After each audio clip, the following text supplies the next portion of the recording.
Sudah lama sekali kami tidak naik gunung, bukan karena tidak ingin, tapi karena hidup seringkali menuntut kami untuk lebih dulu menaklukkan tanjakan di dalam diri masing-masing.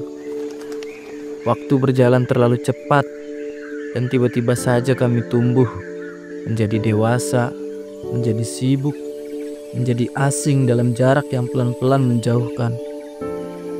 Lalu hari itu datang, hari ketika kami tidak lagi kuat menahan rindu.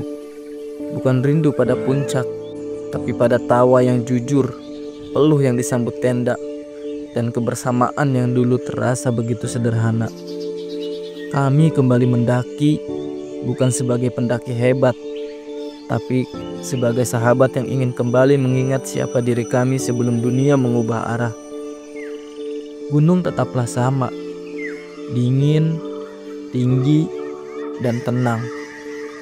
Tapi kami datang membawa banyak hal yang tak terlihat, kesedihan yang tak sempat diceritakan, luka yang tak semua orang tahu, dan harapan yang pelan-pelan ingin kami hidupkan kembali. Di ketinggian inilah kami ingin percaya lagi bahwa apa yang tulus tidak akan pernah benar-benar hilang. Mendaki lagi setelah sekian lama bukan untuk membuktikan bahwa kami masih kuat, tapi untuk mengenang bahwa dulu kami pernah berjalan bersama, dan ternyata kami masih bisa melakukannya lagi.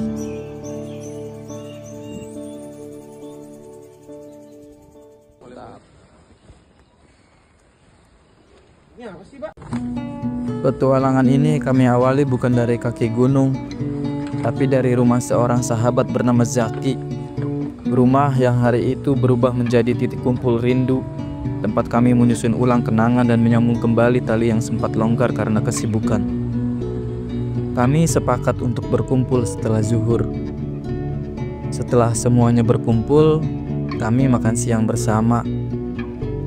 Tapi lebih dari sekedar mengisi perut, itu adalah sesi berbagi cerita tentang masa lalu yang bodoh tapi membahagiakan, dan langkah-langkah dulu yang nyaris membuat kita menyerah. Kami baru memulai perjalanan setelah salat asar. Langit mulai redup, tapi hati kami justru terang.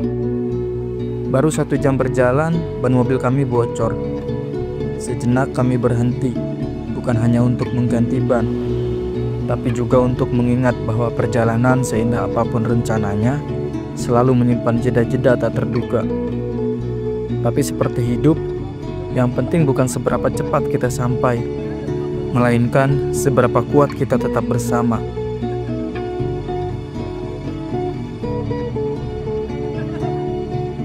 Dengan ban serep dan semangat yang belum habis, kami kembali melaju menuju malam yang mulai turun, dan pada akhirnya menuju gunung yang sudah lama menanti kami pulang.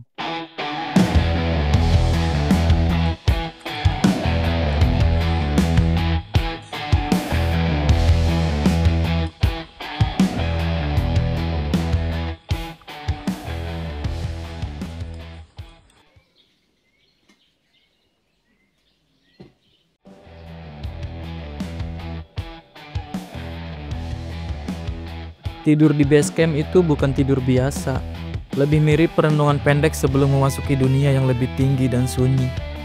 Sekitar pukul 5:30 kami bangun. Kabut masih turun tipis, suara ayam dan angin bersaut-sautan. Kami bergantian mandi, menyiram tubuh dengan air gunung yang dinginnya seperti menampar, lalu pelan-pelan bersiap.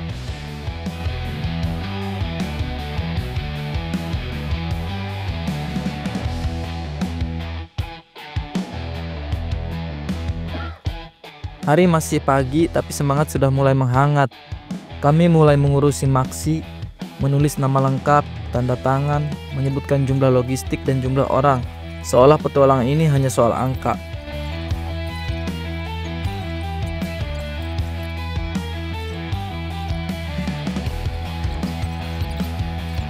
Padahal yang kami bawa lebih banyak dari itu.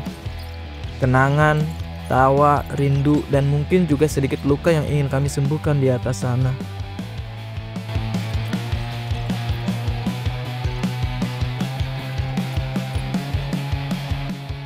Setelah beres semua, Kami membayar tiket ojek, menyerahkan diri pada motor-motor trail yang akan membawa kami ke pos 1. Kami naik satu persatu, lengkap dengan carrier dan keresahan masing-masing.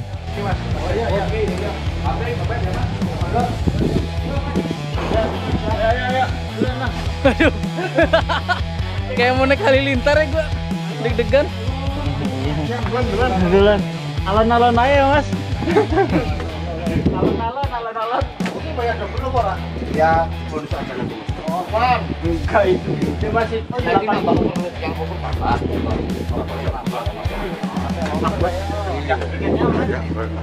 Tuh. Ikut, masih ikut. Udah beli tiket belum? Tiket ojek. Oh, tiketnya di gua.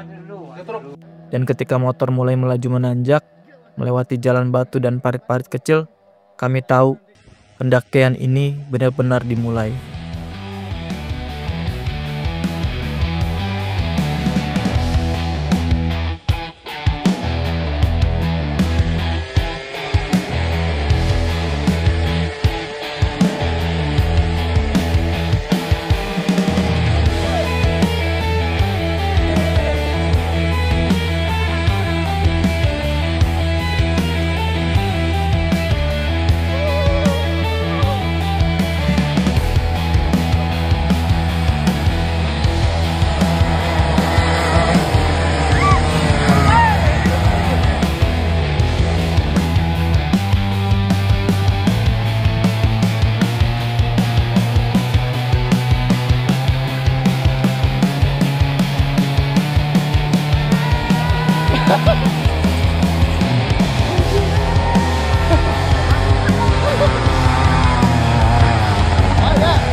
Mantap, memegang HP.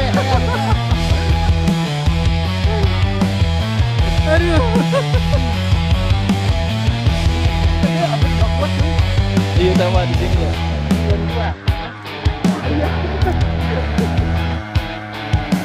Hah?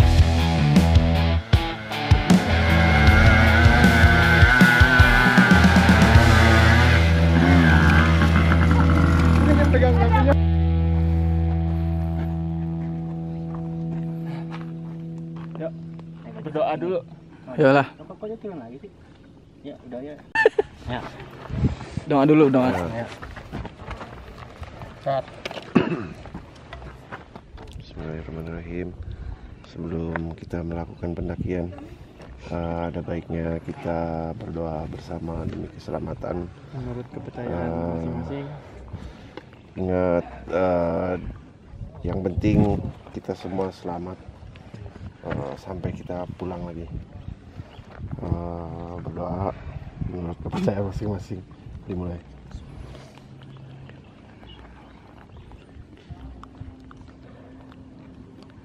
Nah, selesai. Bismillahirrahmanirrahim. Yuk. Hei. Apa nih? Halo. Waduh, halo lagi. Berpala, ini apa namanya tuh? Apa? Apa tuh namanya? Pala player. Berpala udah. Pala player adventure.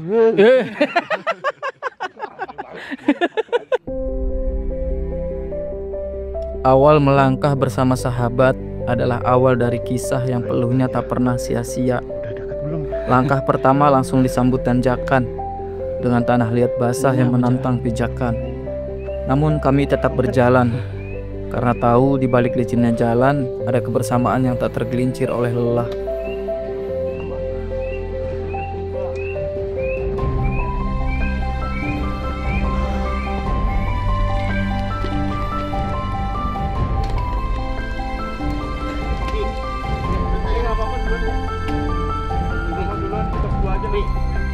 Duluan aja duluan ya. Di pos 2. Buset. Ini kanan. Ya, yang banyak warungnya. Jangan lama, jangan ada warung. Vegetasi lebat menaungi langkah kami. Rimbun pepohonan menjelma payung alam, menutup panasnya mentari, menyisakan kesejukan yang meresap hingga dada.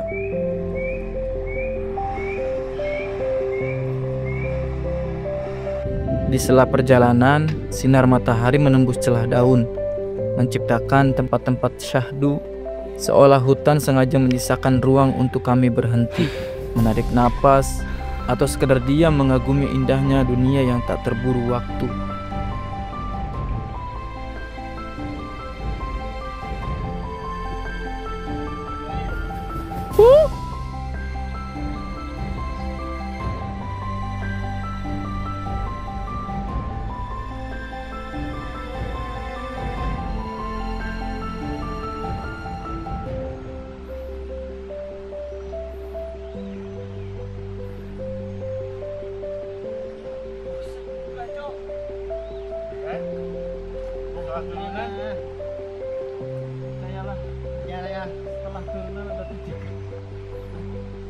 Tanjakan cinta kan?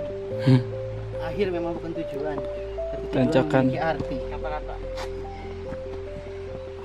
Dalam langkah hidup. Pelan-pelan. Kata-kata coba. Kata-katain. Sumbing ini sejarahnya dulu pernah meletus 1790 tahun 1790. Kenapa disebut sumbing? Karena bentuk kawahnya itu robek sedikit seperti bibir kacat.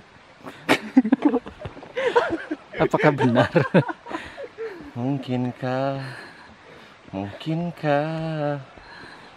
Di bawah naungan pohon dan tawa yang bersahut-sahutan, kami bukan lagi hanya pendaki. Kami adalah saksi dari betapa alam bisa menjadi rumah bagi hati yang sedang ingin saling menemukan kembali. Menuju pos 2 tak lagi sekedar tujuan, melainkan perjalanan yang membuat kami lupa bertanya, masih jauh ya? Karena ternyata yang dekat adalah rasa syukur bisa berjalan bersama orang-orang yang tak pernah asing, meski dunia terus berubah.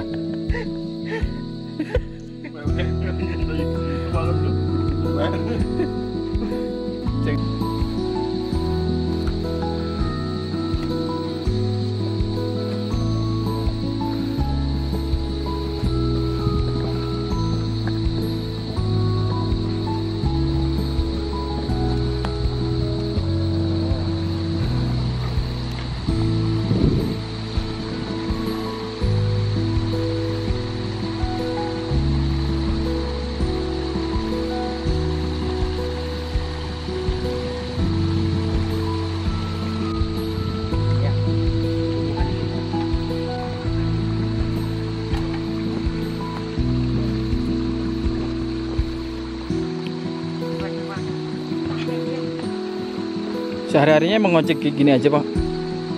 Ya enggak. Oh, pas lagi rame aja ya? Ini lagi libur kerja aja. Oh, tadinya kerja. Ke proyek. Oh, proyek bangunan. Iya. Kalau lagi rame di gunungnya kali ya? Iya. Ojek. Ngeresin motornya.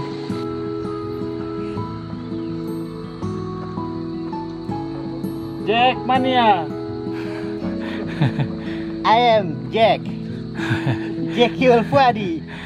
Sinar mentari pagi menemanimu setiap hari. Semangat terus dan jauh.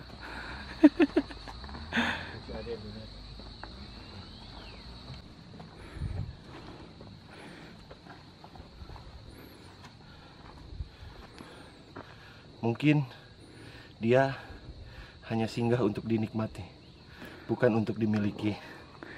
Siapa, Ja? Ja siapa? Ja. Siapa?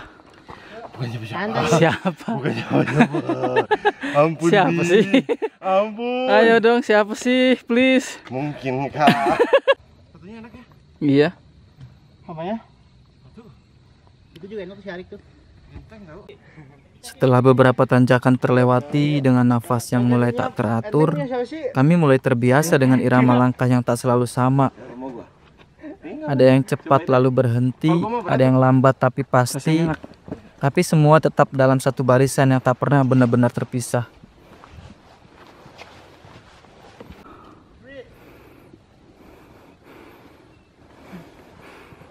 Slowly. Together with me. Come to the push-up. On try something. Yang ada. Anjir.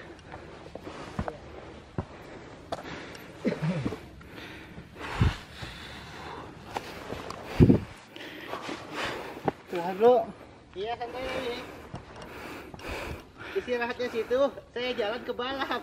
Saya yang istirahat, saya yang paling belakang. Marek. Jadi ya. Ternyata naik Iya gunung. sih. Masih indah yang lu bayangin. Ayo sih Reja. Puncak Reja itu kalau berat banget, sama guys. gua, Jack, duluan. Jadi San, buat kalian San. semua yang ingin naik gunung, Terusin aja. Jack, Semangat. San. jangan remehin. Yang penting persiapan. Jangan nanti.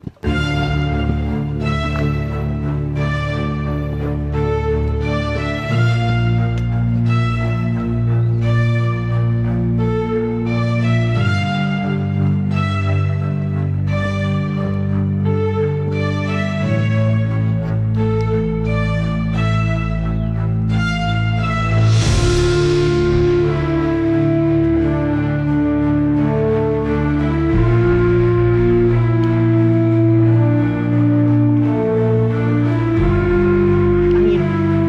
Terima kasih untuk hembusannya. Hutan semakin lebat, suara-suara kota hilang tergantikan oleh gemerisik dedaunan dan nyanyian burung liar.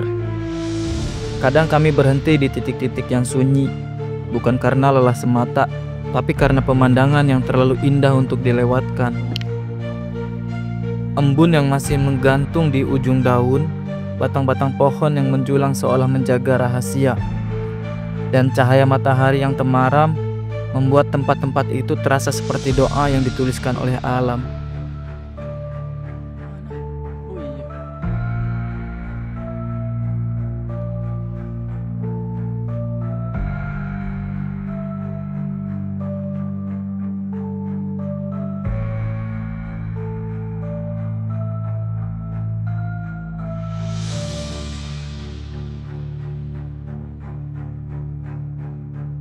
Ada kenyamanan yang aneh saat kami berjalan bersama seperti ini. Tanpa sinyal, tanpa notifikasi, tanpa gangguan dunia luar. Hanya kami, hutan, dan cerita-cerita kecil yang terus kami rakit di antara jeda. Dan saat pelang kecil bertuliskan pos 2 akhirnya terlihat di kejauhan, ada rasa lega yang tak bisa dijelaskan. Bukan hanya karena tempat beristirahat sudah di depan mata, tapi karena kami sadar kami masih lengkap, masih bersama, dan itu lebih dari cukup untuk melanjutkan perjalanan yang masih panjang. Ada pizza nggak bang? Shopee Food.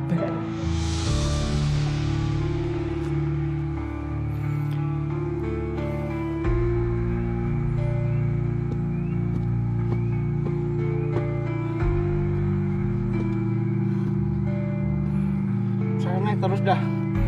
Nggak ada landainya sama sekali. Udah kayak naga semburannya.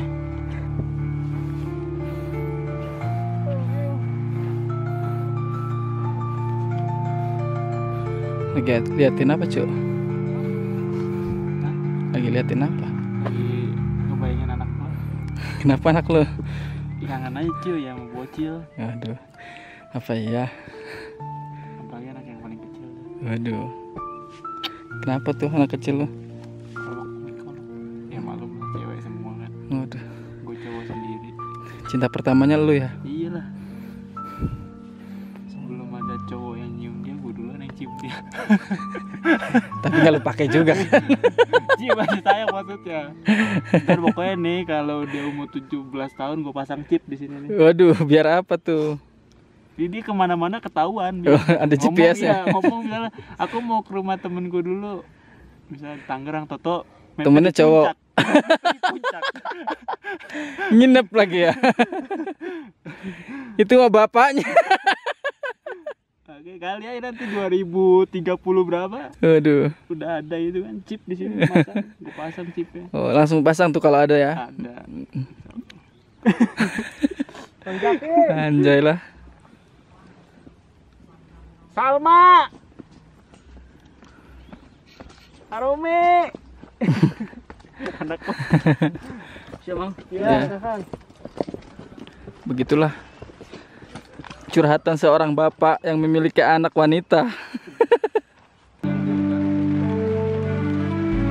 Hujan mulai turun saat kami sampai di Pengkolan 9. Kabut turun perlahan menyelimuti hutan seperti selimut tipis yang dingin tapi menenangkan. Langit kelabu, rintik yang jatuh tak lagi bisa diabaikan. Kami menepi, mencari tempat teduh, dan menemukan warung sederhana di tepi jalur. Nyempil di antara pohon dan semak, seperti hadiah kecil dari gunung bagi para pejalan yang letih. Kami duduk berdesakan di bawah atap seng yang bocor di beberapa sudut. Baju basah, sepatu berlumpur, tapi senyum tetap ada. Kami tahu hujan akan lama, tapi kami tak bisa menunggu selamanya. Gunung memanggil dan langkah kami tak ingin terlalu lama diam. Dengan jas hujan seadanya dan semangat yang belum habis, kami menerabas kabut, menerjang hujan. Langkah jadi pelan, jalur jadi licin, tapi mata tetap menatap ke depan. Pohon-pohon bagai siluet. Suara kaki menyatu dengan rintik air dan udara yang menusuk terasa seperti ujian dari langit. Saya melangkah sendiri di tengah kabut yang menggulung seperti tirai tebal. Setiap langkah terasa hampa, hanya suara nafas sendiri dan derap sepatu yang menapak tanah basah jadi teman. Jarak pandang tak lebih dari 5 meter. Pohon-pohon berubah jadi siluet samar. Jalur nyaris hilang ditelan putihnya kabut. Tak ada suara teman, tak ada tawa, hanya bisikan alam yang kadang berubah jadi bayang-bayang menakutkan. Rasanya seperti berada di dimensi lain.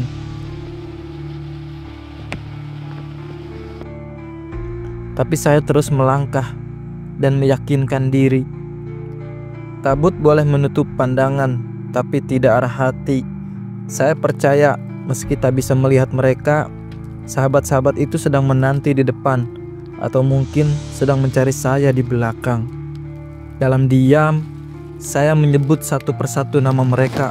Seolah dengan menyebutnya, saya tak benar-benar sendiri.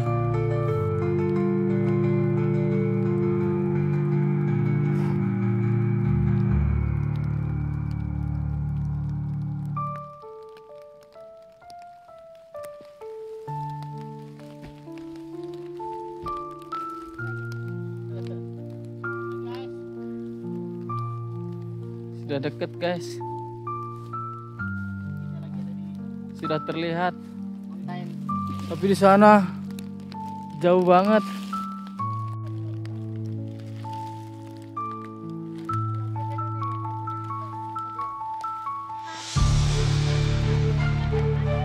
Satu persatu kami tiba di pos 3.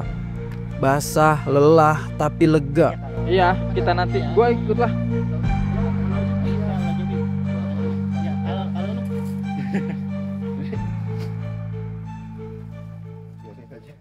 Tenda segera berdiri di tengah kabut yang belum benar-benar menghilang. Jaket diganti, kopi kedua diseduh lagi. Di antara kabut yang masih menggantung dan bau tanah basah yang memenuhi udara, kami duduk di tenda dan sekali lagi menyadari yang membuat perjalanan ini layak dikenang bukan hanya puncaknya, tapi setiap hujan yang kami lewati bersama. Coba kata-kata dulu. Kata-kata hari ini. Tahap. Masa mudanya untuk masa tuanya untuknya. Siapa, Ja? Si babi.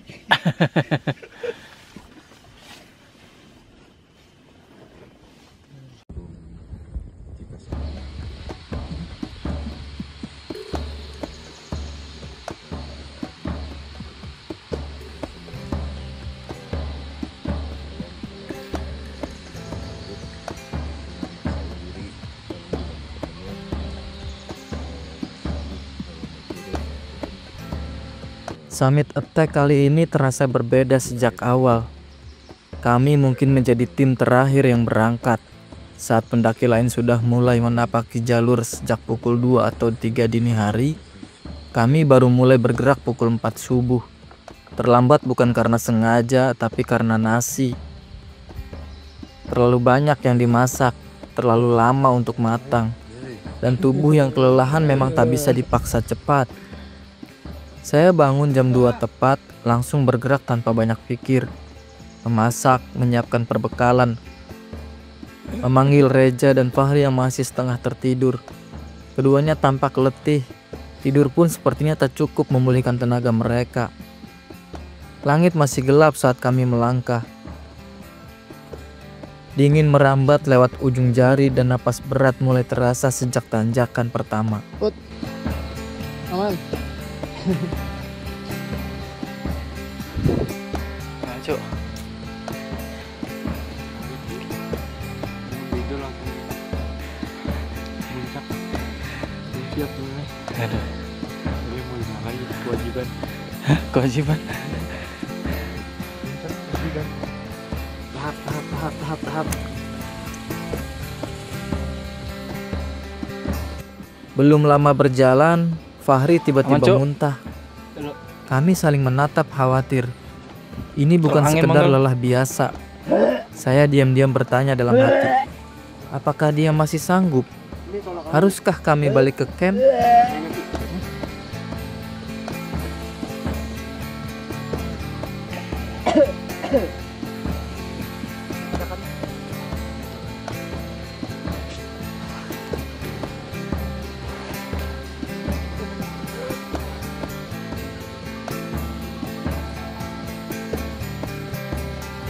Terus sama aja.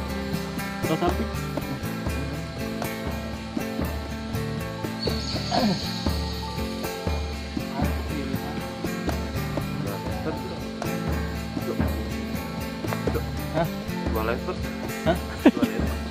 Padahal makan nggak nyampe seliter. Ini udah sosis. Nugget. Namanya juga orang tua. Dia begitu. Aku jangan-jangan doang istri. Umur tuh nggak mungkin bohong ya.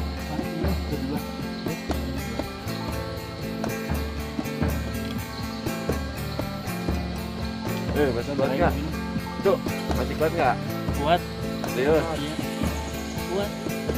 jangan maksa.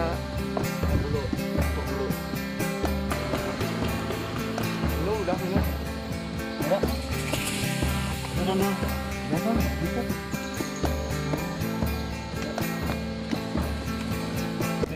Angin pagi membawa firasat yang entah kenapa terasa berat. Seolah puncak kali ini tak benar-benar mengizinkan kami mendekat. Tapi kami tetap melangkah perlahan dengan langkah yang tak lagi percaya diri. Sambil berharap semesta memberi jalan bukan pertanda. Perjalanan ini belum usai. Dan kali ini bukan kabut atau hujan yang menjadi ujian, tapi gelap gulita dan jalur yang terus menanjak tanpa ampun. Tak ada bonus, tak ada tanah datar untuk sekedar menarik napas lebih panjang. Yang ada hanya batu-batu licin, tanah yang dingin, dan langkah yang mulai berat. Udara pun menggigit lebih tajam dari sebelumnya. Kami berjalan dalam diam, tapi di dalam kepala masing-masing dari kami sedang berjuang. Ini bukan lagi soal kuat atau tidak kuat. Ini soal seberapa besar tekad ingin sampai. Fisik kami diuji, tapi mental kami yang benar-benar diguncang. Setiap langkah seperti pertanyaan, masih sanggupkah? Masih layakkah diperjuangkan? Tapi entah mengapa di tengah gelap dan dingin itu kami tetap berjalan. Mungkin karena sudah terlalu jauh untuk menyerah, atau karena kami tahu di ujung perjuangan ini ada puncak yang menunggu. Dan lebih dari itu, ada versi terbaik dari diri kami yang sedang menanti untuk ditemukan.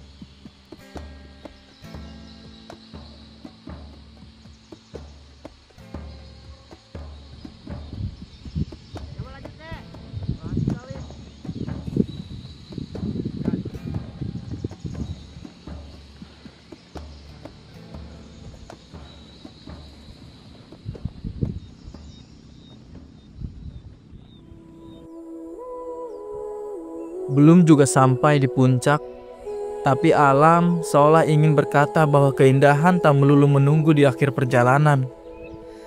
Di tengah kabut yang perlahan menyekap, kami berhenti. Bukan karena lelah, tapi karena ada sesuatu yang terasa utuh. Langit terbuka sedikit, memperlihatkan lukisan agung yang sejenak membuat kami lupa akan napas yang tersengal.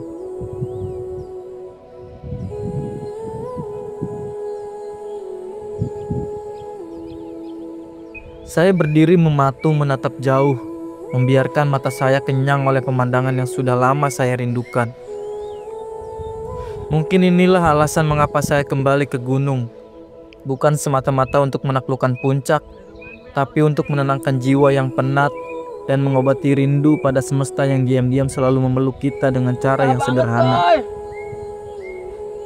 Di titik ini, saya merasa tak perlu apa-apa lagi. Teman-teman ada, langit ramah, alam bicara, rindu akhirnya punya rumah untuk pulang.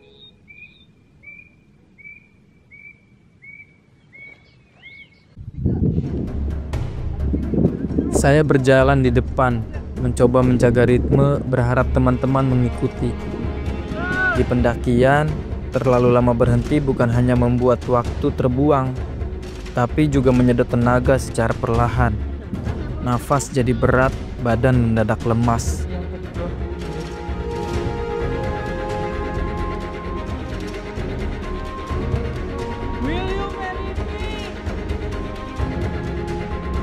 Sesekali saya berteriak dari depan, menyemangati mereka agar terus berjalan. Semangat, pasti bisa.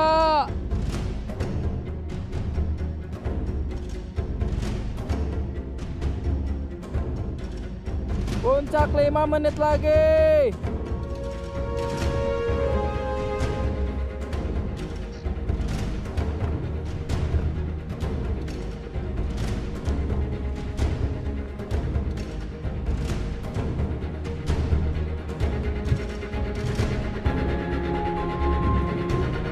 Tapi alam memang selalu punya cara untuk menguji keyakinan. Setelah keindahan yang tadi sempat kami kagumi, tiba-tiba badai datang. Angin mengamuk, hujan mengguyur tanpa aba-aba. Saya buru-buru menyimpan kamera ke dalam tas, bukan hanya karena takut rusak, tapi juga karena jujur, saya takut. Di kepala saya mulai muncul kemungkinan-kemungkinan terburuk. Kalau mereka nggak kuat, kalau ada yang jatuh, kalau semuanya harus kembali. Dan benar saja, suara Reja menembus badai terdengar lirih tapi tegas.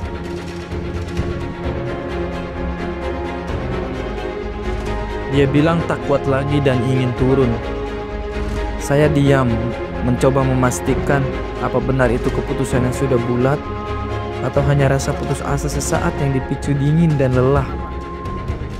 Lalu Zaki berteriak dari belakang. Mereka berempat memutuskan untuk turun.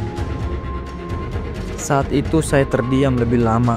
Di satu sisi, saya ingin ikut turun bersama mereka, menghindari resiko, memastikan tak ada yang tertinggal. Tapi di sisi lain, saya melihat Putra.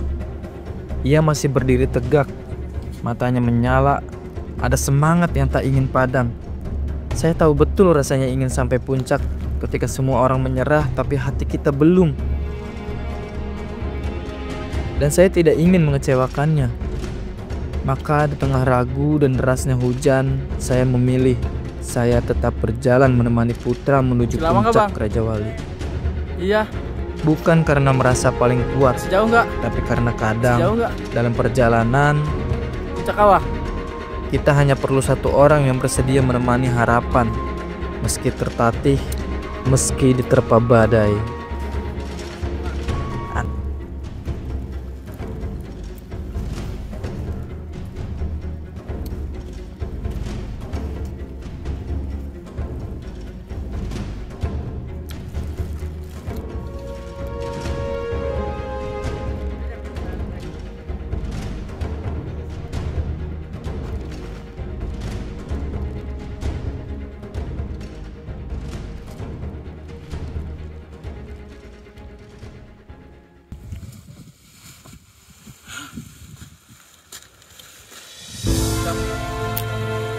Pukul 8.30 pagi, kami berdua tiba di puncak.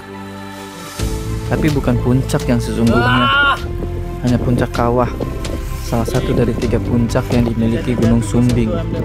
Di atas sana, di tengah bentangan kabut dan angin yang sesekali datang dan pergi, kami menyadari bahwa perjalanan belum sepenuhnya usai. Masih ada puncak sejati dan lebih jauh lagi Raja Wali, titik tertinggi dari gunung ini. Kami duduk di antara bebatuan dan dinginnya angin pagi, sekedar melepas lelah, meneguk air, dan menikmati sedikit cemilan yang tersisa. Tubuh butuh jeda, begitu pula pikiran. Kami beristirahat lebih lama di situ, membiarkan waktu berjalan pelan agar keputusan bisa datang tanpa tergesa. Di dalam diam, kami bertanya dalam hati, apakah cukup sampai sini saja? Ataukah langkah ini masih ingin menyusuri sedikit lebih jauh, sedikit lebih tinggi menuju puncak sejati yang tak hanya menguji fisik, tapi juga kemauan? Gunung seolah menunggu jawaban kami.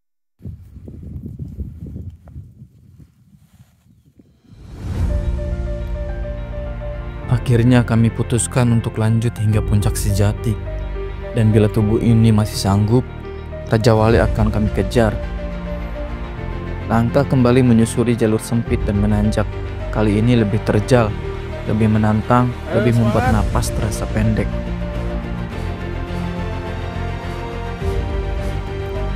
Ini tuh kamera.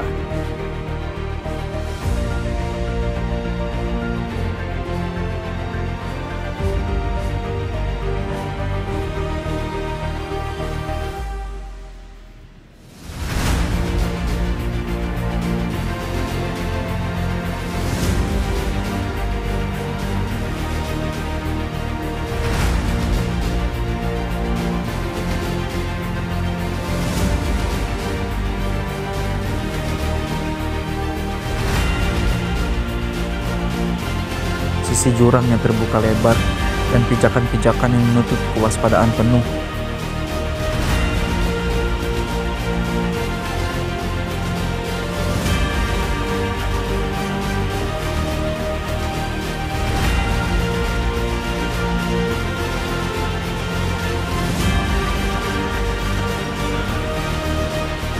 Setiap langkah harus dipikirkan 2 kali, karena sekali saja tergelincir bisa jadi celaka.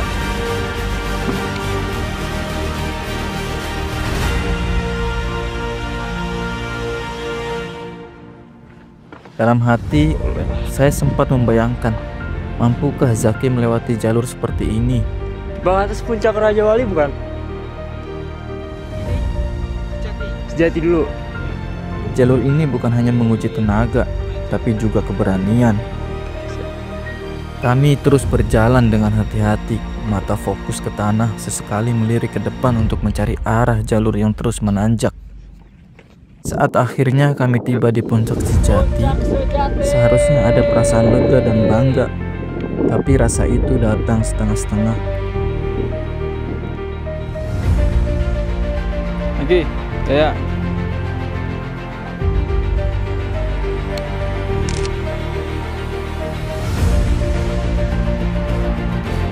Ini enggak. Kami lanjutkan menuju Raja Wali, puncak tertinggi di Gunung Sumbing. Angin makin kencang, langkah makin berat.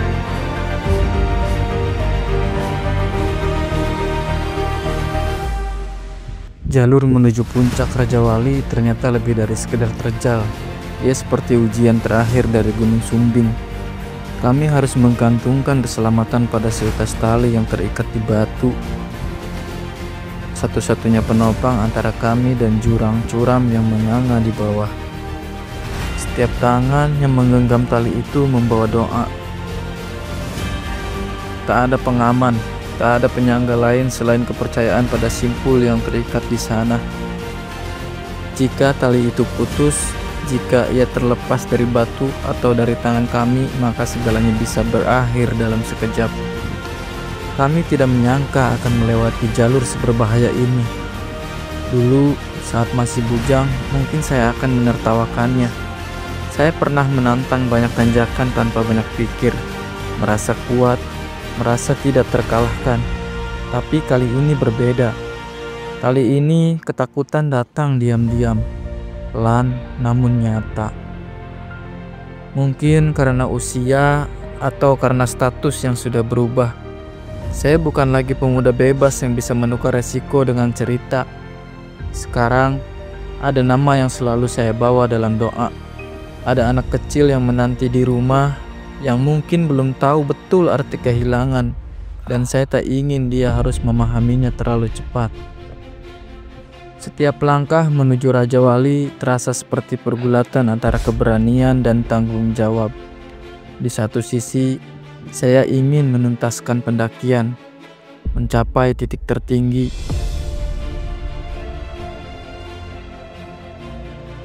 Di sisi lain, hati saya penuh dengan kekhawatiran. Bagaimana jika sesuatu terjadi? Bagaimana kalau saya tak kembali? Bagaimana anak saya nanti? Saya tak ingin ia menjadi yatim hanya karena ayahnya terlalu keras kepala untuk berkata cukup. Di atas jalur curam itu, saya mendadak rindu rumah. Rindu tawa kecil yang memanggil ayah dengan polosnya. Rindu pagi biasa yang tak pernah terasa istimewa sampai kita nyaris kehilangannya. Gimana Tete? Dan di antara angin dan degup jantung yang berpacu, saya belajar lagi arti pulang. Bahwa puncak memang membanggakan, tapi keluarga selalu jadi tempat tertinggi dalam hidup. Pukul 9 pagi, akhirnya kami tiba di puncak Raja Wali, puncak tertinggi Gunung Sumbing. Namun sekali lagi, saat berdiri di atasnya, rasa itu tetap tak utuh. Ada sesuatu yang hilang. Puncak-puncak itu terasa sunyi, bukan karena tidak ada orang lain, tapi karena beberapa sahabat yang biasanya bersorak dan tertawa bersama, kali ini tak ada di sisi. Mereka tertinggal di bawah, entah menjaga yang lain, entah kelelahan, dan kami yang berada di atas justru merasa lebih sepi dari biasanya. Ternyata puncak hanyalah tempat. Ia tidak menjanjikan kebahagiaan. Yang membuatnya bermakna adalah dengan siapa kita sampai di sana. Dan hari itu kami menyadari, yang sejati bukanlah tempat tertinggi, melainkan rasa yang tumbuh dari kebersamaan. Tanpa mereka, puncak ini kehilangan maknanya. Kami berdiri di titik tertinggi Gunung Sumbing, tapi sebagian hati kami tetap tinggal di camp bersama tawa, cerita, dan hangatnya sahabat yang tak ikut sampai ke atas. Langit perlahan berubah warna saat langkah kami menjauh dari puncak. Suara gemerisik dedaunan dan semilir angin pegunungan menjadi latar terakhir dari perjalanan yang telah memberi banyak pelajaran. Tubuh mungkin lelah, namun hati terasa penuh, bukan oleh keberhasilan mencapai ketinggian, melainkan oleh kebersamaan yang tak tergantikan. Setiap langkah turun adalah waktu untuk mengendapkan ingatan tentang jalur terjal yang kami lewati bersama, tentang tawa yang mengisi jeda istirahat, tentang ragu yang sempat menghampiri, dan keberanian yang tumbuh diam-diam. Gunung ini tidak hanya menyuguhkan pemandangan dan tantangan, tetapi juga ruang untuk mengenal diri sendiri dan teman seperjalanan lebih dalam. Dalam dingin dan sunyi, kami belajar arti ketulusan tanpa banyak kata, saling menjaga tanpa diminta, dan bertahan bukan demi ego, tapi demi satu sama lain. Perjalanan ini akhirnya usai, tapi kenangannya akan menetap lebih lama dari yang kami kira. Sebab bukan puncak yang paling membekas, melainkan proses menuju ke sana, satu langkah, satu napas, satu hati. Dan pada akhirnya, pulang bukan berarti selesai. Pulang adalah awal dari kerinduan baru pada gunung, pada sahabat, dan pada versi diri kami yang lebih kuat dari sebelumnya.